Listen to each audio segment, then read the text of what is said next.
Good evening, everyone. I am Jung Lee, the Vice President of EQS and Journal Club Manager of QISCA. It is Hyeongmin is now the senior in the School of Electrical and Electronic Engineering at Yonsei University. He is currently the president of QIYA, the Quantum Informatics at Yonsei, and his main interest is quantum error correction. Today, he will be presenting a talk titled Basic of Superconducting Qubits, sharing insights from the paper A Quantum Engineer's Guide to Superconducting Qubits, Krantz et al. Please join me in welcoming Hyungmin to the stage.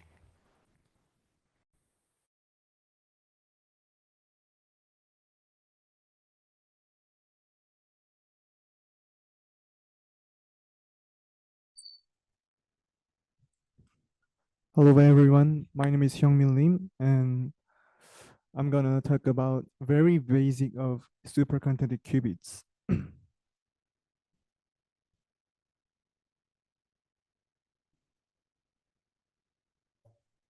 And here is outline of my seminar. We are talk about four topics. First is quantum superconducting circuits, and second is harmonic to unharmonic oscillators, and third is quantizing superconducting circuits, and last is types of superconducting qubits. First, I'm gonna introduce about quantum superconducting circuits. And here is two types of physical qubits. The first is natural microscopic quantum systems.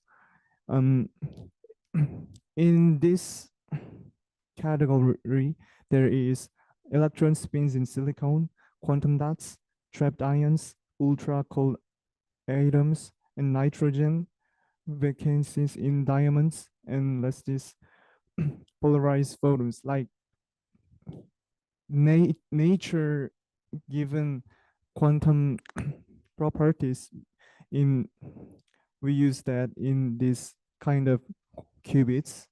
And other is named artificial atoms. It means the superconducting qubits, because this qubit uses not microscopic quantum systems, it uses macroscopic quantum systems. So I'm gonna talk about the superconductivity.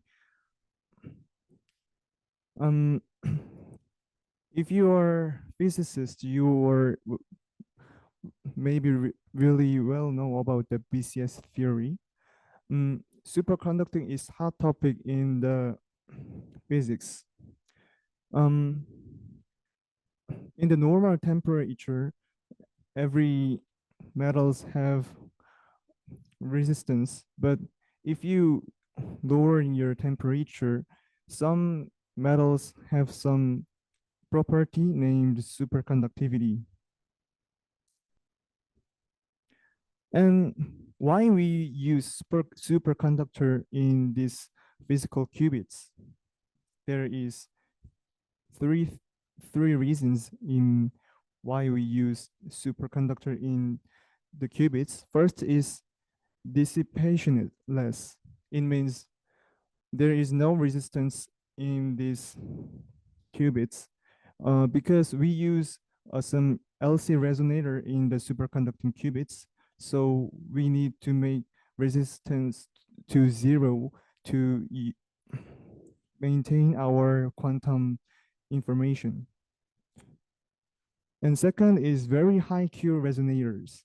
Um, maybe you guys really don't know about the what is Q factor. So I wrote down some configurations on this PPT, and really Q factor is 2 pi times um, energy lost per cycle by energy stored. So if you have very low energy lost per cycle, then we get very high Q factor.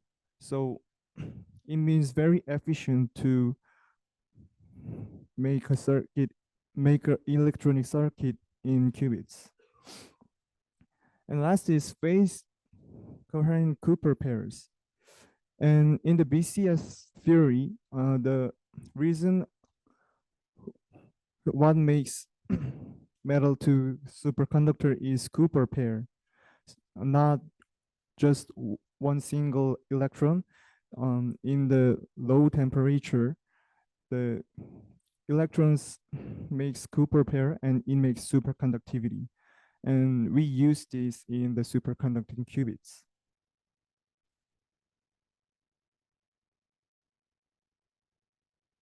And I'm gonna talk about the linear resonance circuit. So you guys really will know about if you learned about the basic of the physics in the university. We maybe learned about the LC circuit in the physics. And the first formula is well-known formula about the energy of the LC resonator. And its Hamiltonian is 2 by 1 CV squared plus 2 by 1 Li squared. And we can also make it to the quantum operator Hamiltonian. And so you can see in this PPT, you can see the Q and Q dot, and you can matching to the X and X dot of the classical um, spring harmonic oscillator.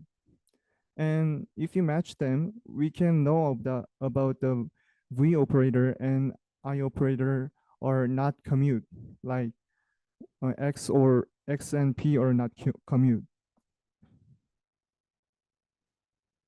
So we can make V and I to quantum operator like in the X and P we make to the quantum operator. And in this diagram, we can see why we should use very high Q factor in the LC resonator because the we can have a high Q factor, then our error is more smaller and smaller. And next topic is harmonic to anharmonic oscillators. And if you see about the harmonic oscillator, you can find something wrong in this harmonic oscillator to make this 2 qubit. You can see 0 state and 1 state, and 1 state and 2 state, 2 state and 3 states are have equal difference energy energy difference, and it makes harder to implement qubit about the circuits. So here in 3 people suggested that the Josephson junction, which is nonlinear inductors, so it makes non-linearity in these electronic circuits, so there are not equipotential in this electronic circuit. And we can see the current and voltage and inductance are all depend about the phi, which is the flux of this Josephson junction. And so we can find the difference in this diagram. A and B are describes the harmonic oscillator, and C and D diagram describes the anharmonic oscillator. So you can see the difference about the harmonic oscillator and anharmonic oscillator in these diagrams.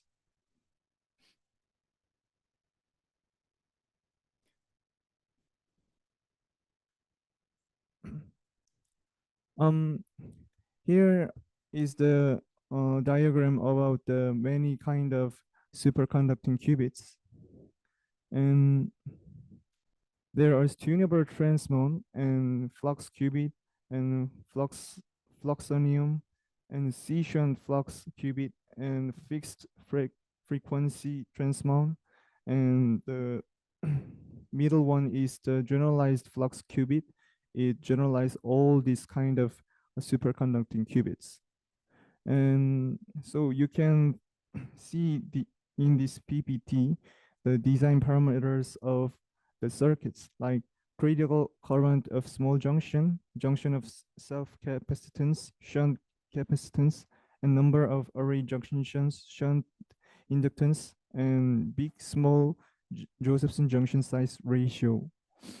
And we can optimize these design parameters, and so it can change the qubit properties we want, like qubit frequency and unharmonicity and sensitivity to flux noise, sensitivity to charge noise, sensitivity to cavity loss, and sensitivity to quasi-particles. And in this four, sensitivity is about the noise of the superconducting qubits.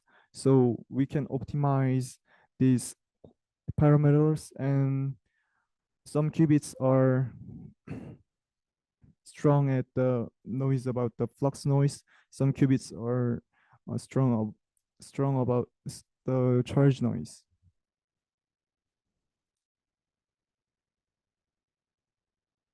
And third thing I wanna introduce is quantizing superconducting circuits.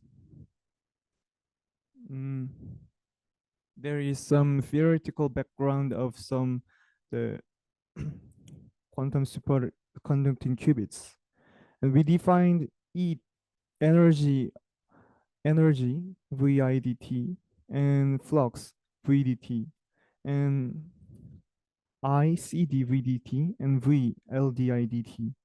And we know the Hamiltonian is 2 by 1 CV squared plus 2 by 1 Li squared. And we can make this formula to like this. T is kinetic energy to the 2 by 1 C flux dot squared, and the potential energy 12 by 1 and phi squared. And we can define the Lagrangian of this circuit.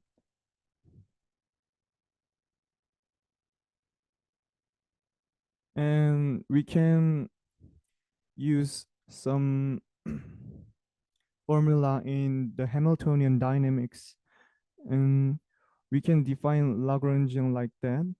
And so we differentiate the Lagrangian to phi dot, then we can get Q. So we can focus on Q and phi. So Hamiltonian is finally like 2c by q squared plus 2l by phi squared, and it means exactly same with classical energy in the electronic circuits. And next we can calculate the Poisson bracket of the phi and q, and we can get also 1. So it means shown by Dirac, the value of the classical Poisson bracket imposes the value of the corresponding commutator. So phi and q operator to quantum operator, and its commutator is I h bar. And next we keep going this quantization of the quantum operator by flux and charge. And first two formula is we just proved it, and we can get some creator and annihilator operators in this formula. So we can define the states like in the harmonic oscillator, classical harmonic oscillator, and we finally get some useful quantum operators in this LC quantum harmonic oscillator. And we did quantization in the harmonic oscillator, and we will do quantization in the unharmonic oscillator. And there is some variables, n and phi. N is this means the number of the Cooper pairs on this Josephson junction capacitor. And the phi is the junction phase, number of the reduced flux scale to the periodic in 2 pi. And flux is, we just defined VDT. And this number and flux operator defined like this, the states, eigenstate n and eigenstate phi, and each eigenvalues. So its commutator is I. This this commutation relation holds, and we can see this in the Fourier transform relates eigenstates of conjugate operators like this. N is actually the has discrete states, so we should summation in this phi to get phi state, and phi is the continuous state, so we can integrate this phi state to n. And there are some useful relations for qubit operators.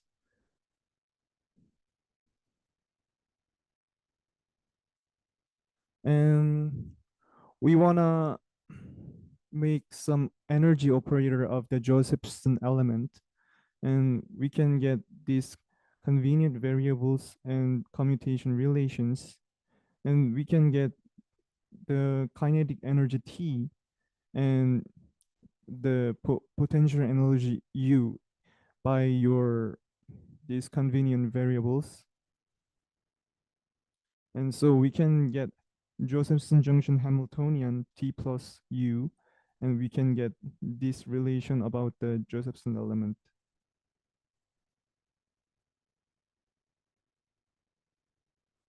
And this is the last topic of my seminar. I'm gonna introduce about the types of superconducting qubits. There are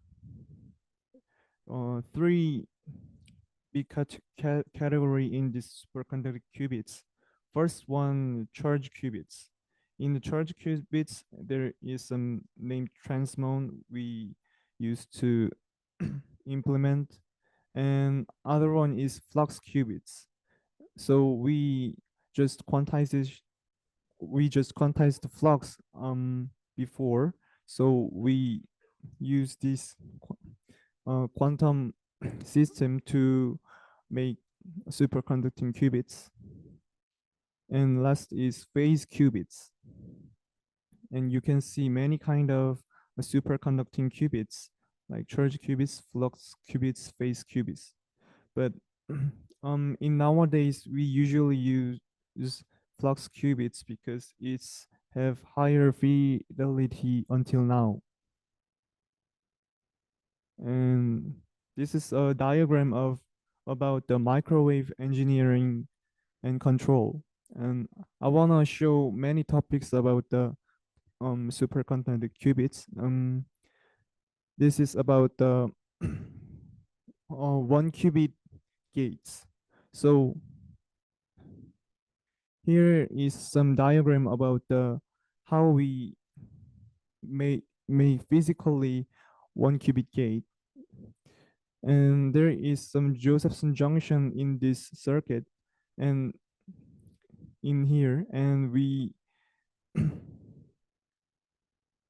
we get I pulse and Q pulse in this to operate the 1 qubit gates. So if we shot some I pulse and Q pulse, and it means we operate the 1-qubit gate in this qubit.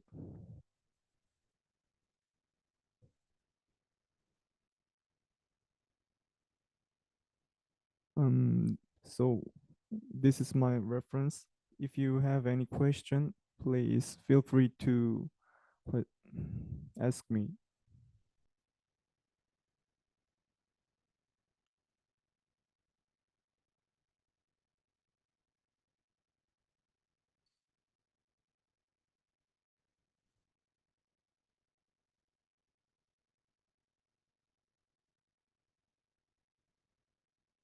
Do you have any questions?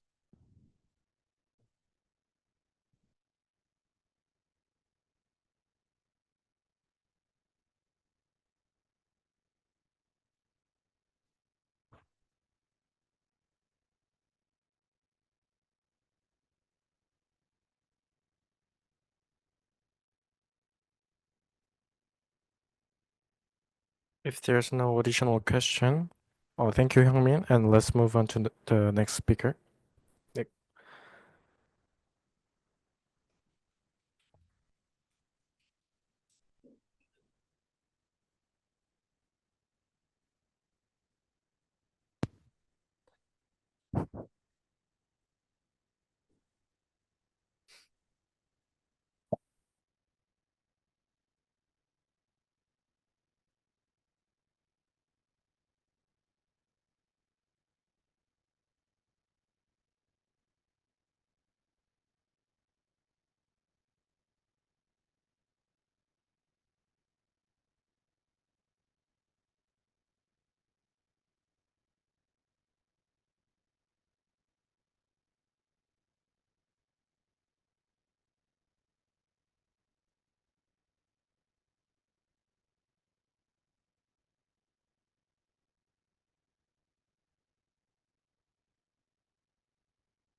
와주시겠어요? 네. Let me introduce our next speaker, Minseok Kim from QIYA. Minseok is now the senior in the Department of Physics at Yonsei University. He is the lab member of Experimental High Energy Physics Group led by Professor Hwee-dong Yoo at Yonsei University. Minseok's research focuses on muon reconstruction in particle colliders like LHC or CMS using quantum machine learning.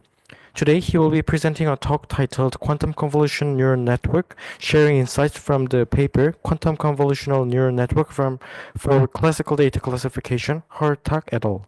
Please join me in welcoming Minseok to the stage.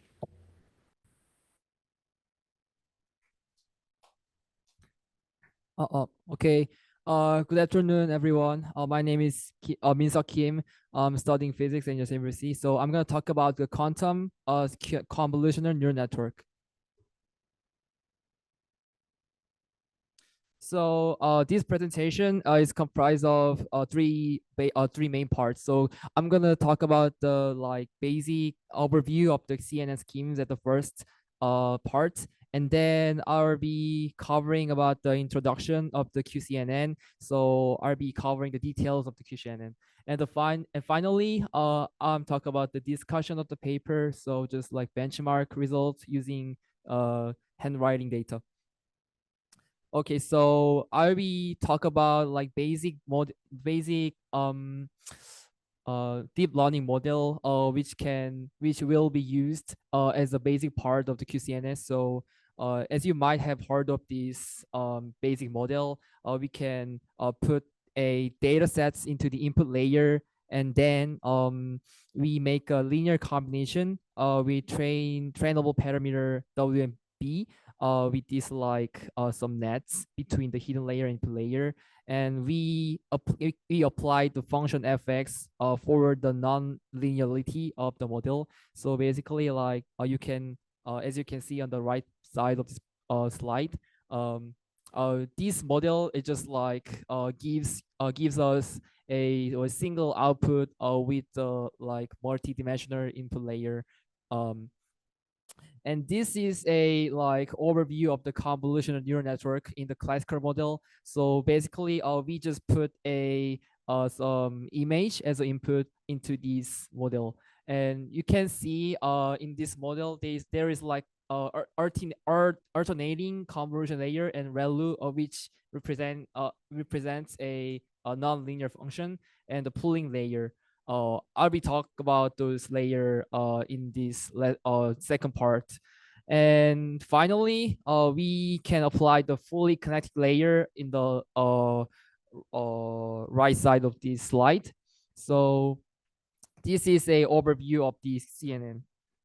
So this is another schemes of the CNN. So we have a convolution layer and pooling layer, and then we connect those model into the fully connected model to get a like single output. So this paper in this slide, I'll be talking about a details of how convolutional map works. So the input layer, input data is gonna be like the cat image, as you can see on the top left part of this slide. So we can decompose, deassemble the image into the three different picture with the different colors. And below of the cat image, there is a mechanism of the convolutional mapping. So there we can prepare a 5 corner maps with gray color, and we can slide over this corner map onto the cat image. And we can do a linear summation with this corner map and input data. So on the right side of this slide, there is like GIF file, which represents a which represents how this convolutional mapping works. So basically, we just sliding over from the left to the right, make a linear combination with the corner maps and input data sets to get a single number on this like you can see the green part of the right side. So basically, so why do we use this mechanism? So why convolution layer? So by sliding this corner map over the picture, we can conserve a spatial structure of the information. So basically, like this CNN model is specialized to analyzing some kind of picture like figure data.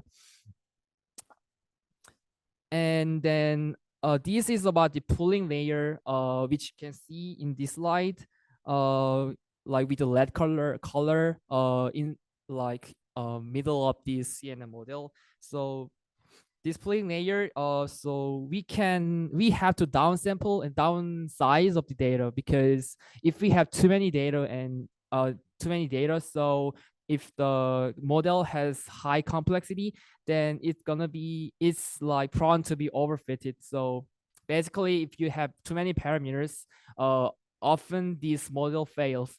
So we have to downsize the data, and this pooling layer serve as a role of downsampling and downsize of the data.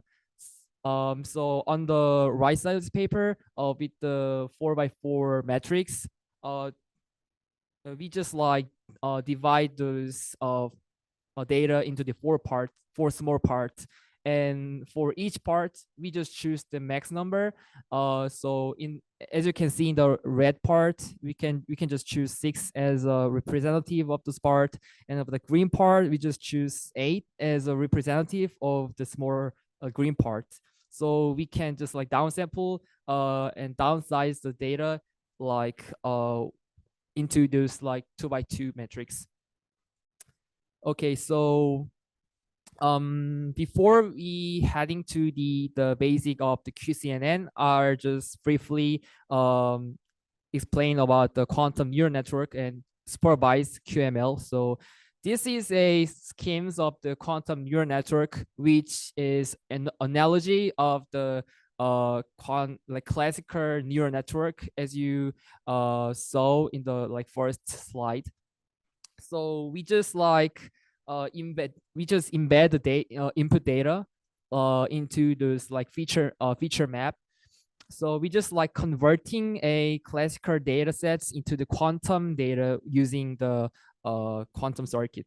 And about the ansatz between those measurements and the data loading parts, we just like make any circuit model we can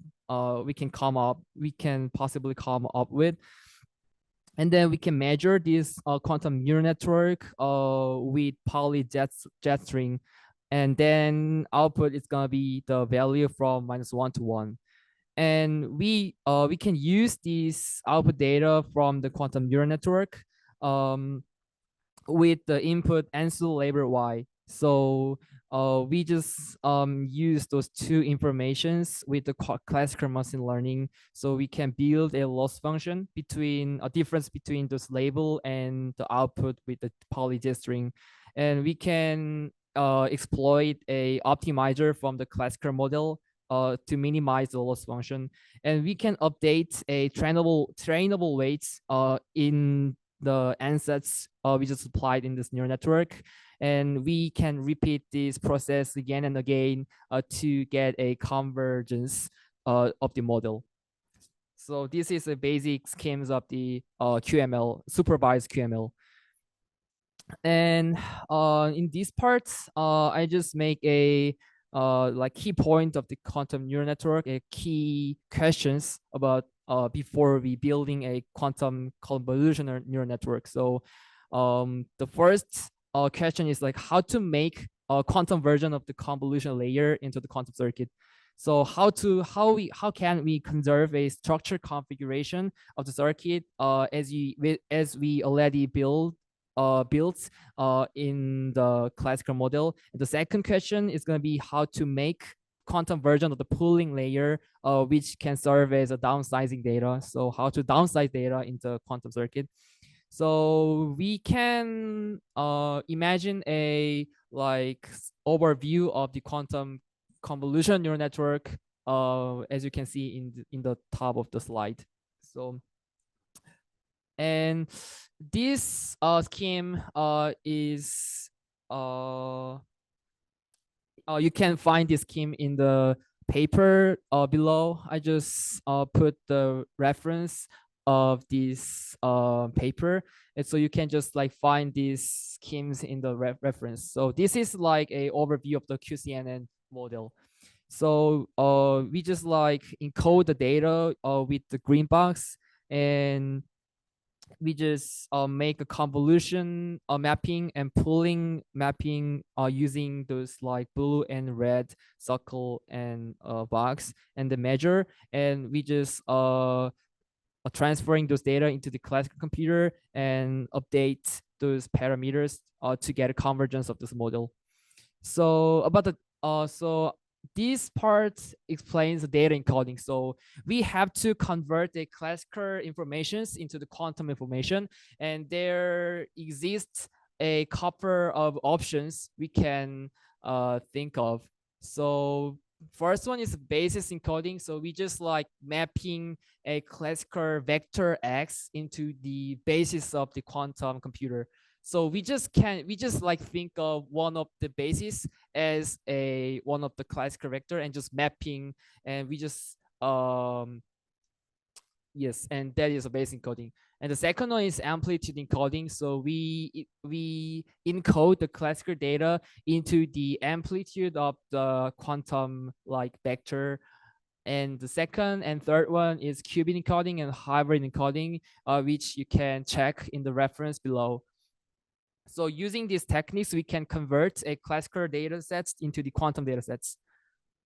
And next part is the convolutional layer. And often this part, we just like make arbitrary circuits that works well. So we just like think of this part as ansatz. So this part is analogous to the feature of conserving spatial structure. So we can fulfill or establish, like accomplish this goal using the pair entangling. So, but like there is like key point of this part. So these answers is not uniquely determined. So you just can try and just make a trial and error of implementing those answers needed. And next is a pooling layer. So how to downsample the quantum states in the quantum circuit. So there is two options, so tracing out and ignoring. So Often to downsize the quantum data, we can measure during the process and during the quantum algorithm. So we can use like half of the quantum wire in the quantum circuit. And then second option is just ignore the half of the wire. So we can only use the only half of the wire in the quantum circuit to downsize the sample. Okay, so finally, I'll be talking about a discussion of this paper. So benchmark result using MNIST data, which is handwriting data sets. So the summary of this paper is like benchmark of the QCNN for classical data classification, which classifies a handwriting data, and focusing on binary classification tasks using the MNIST and fashion MNIST datasets. The conclusion is like if we use a quantum convolutional neural network, we can achieve a 99% accuracy for MNIST with using only 12 to 51 free parameters. So we can get a high classification accuracy with few parameters. The second, like we can also get a quantum advantage and entanglement, because like QCNN use a entanglement as a convolutional mapping, which may contribute to their improved performance over CNNs, which are limited to capturing local correlation. And the last conclusion of this QCNN is hybrid data encoding schemes. So in this paper, the author of this paper suggests a two type of the data encoding model. So one is like hybrid direct encoding, and then another one is hybrid angle encoding. So this can optimize the trade-off between the circuit width and depth with quantum data encoding. So I just bring a couple of conclusion here. So as you can see in here, QCNN works well. Even we can from the comparing between the CNN and QCNN model.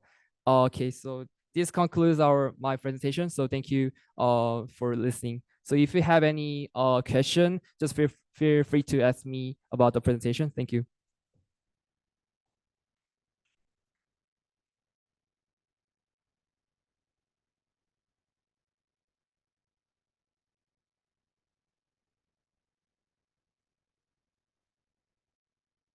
Yes, please.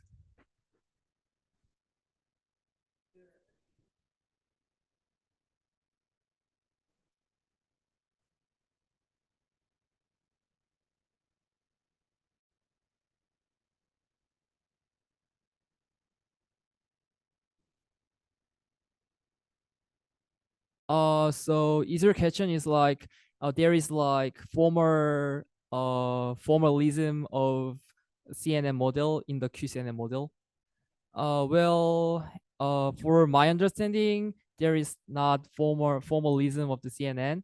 We just like make an analogy of the CNN into the QCNN. So we just make a quantum version of the CNN model. Yes. Is that your answer?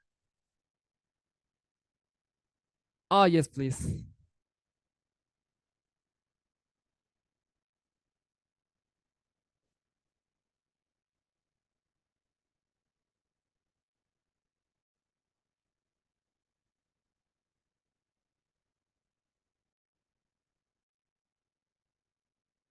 Uh, I think from this paper,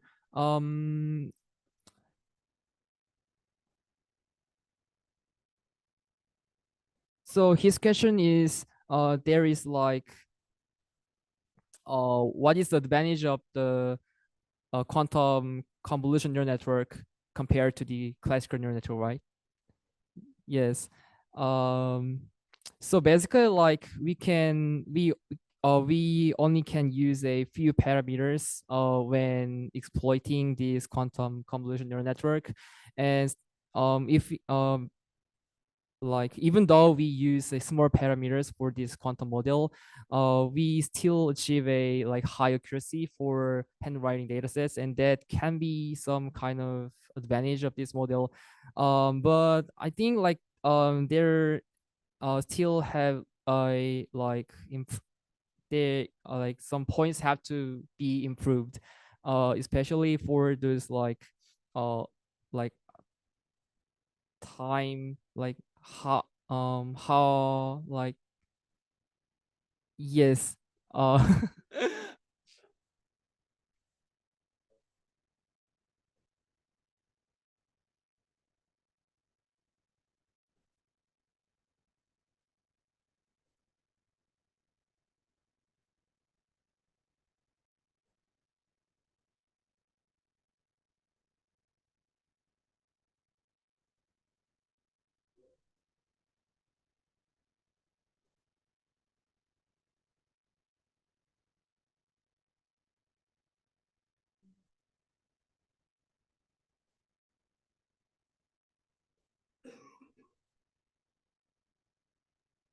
채팅에 올라온 질문 확인해 주시겠어요?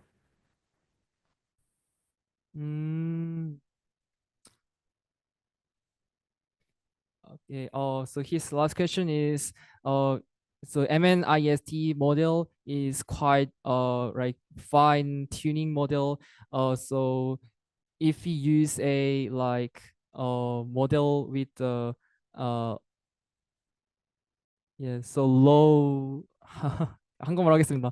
그래서 그러니까 정제되지 않은 모델, 만약에 MNIST처럼 정제된 모델이 아니라 정제되지 않은 모델일 때도 과연 이게 효율성이 높냐라는 질문이셨는데, 그런 데이터 셋들을 관련해서도 QCNN이 성립을 하냐, 약간 좋은 퍼포먼스를 보이냐라는 질문이셨는데, 제가 거기에 관해서 정확한 그 설명을 드릴 수는 없지만, 그 제가 지금 진행하고 있는 그 어, 프로젝트에서 약간 그 어떤 뮤온, 그러니까 입자 물리학에서 약간 이제 뮤온 파티클의 그 디텍터에서 정보를 추출해서 그걸로 머신러닝을 돌리는 그런 프로젝트도 있었는데, 거기서도 한 80 아니 90% 초반에서 90% 중반대 정도의 높은 그런 효율을 보였던 걸로 제가 기억을 합니다. 그래서 네, 그런 데이터 셋에서도 충분히 좋은 성능을 보여줄 수 있다고 생각을 하지만, 아직 정확하게 모든 그런 거에 대해서는 아니기 때문에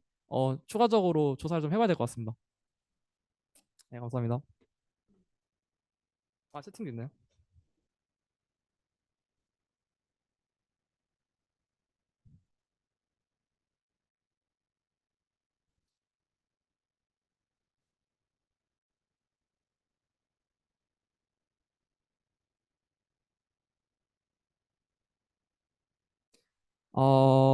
죄송합니다. 제가 그 퀀텀 컴퓨터 노이즈랑 그 QCNN의 어떤 연관성에 대해서는 아직 공부를 해본 적이 없어서, 네, 제가 좀 나중에 조사를 해서 알려드리도록 하겠습니다. 감사합니다.